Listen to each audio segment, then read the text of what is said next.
Bombo Business News.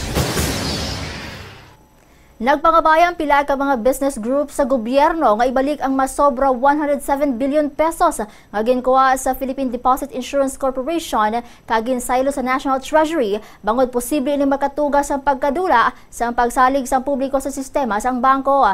Sa isa ka pahayag, ginpanawagan sa mga grupo sa Department of Finance kag Kongreso nga ibalik ang bug-os nga kantidad sa 2026 budget bangod ginakabig nila ini nga unrestricted retained earnings sang PDIC. Pangabay Manila ang gobyerno nga protektahan ang reserba nga PDIC batok sa masunod nga fiscal maneuvers magpagwa sang klaro nga impormasyon parte sa kapasidad siniya sa paggatubang sa krisis kag siguraduhon nga ang pondo sini yara gid para proteksyonan ang deposito kon labi na sa mga deposito sa subong nga ginpataas ang coverage sa 1 million pesos kada depositor.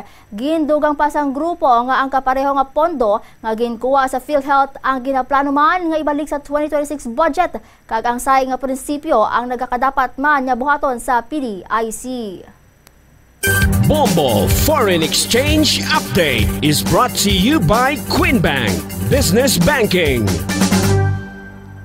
Kabombo ang ining currency exchange rate ang ginbase sa closing transactions kahapon sang hapon, Nobyembre 19.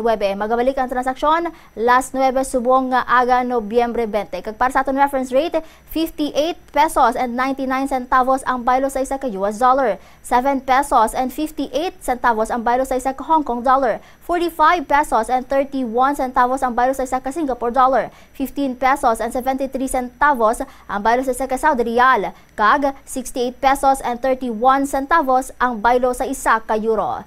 Sa liwat, ang ining foreign exchange rate ang ginkuha sa Bangko Sentral ng Pilipinas kag Bankers Association of the Philippines.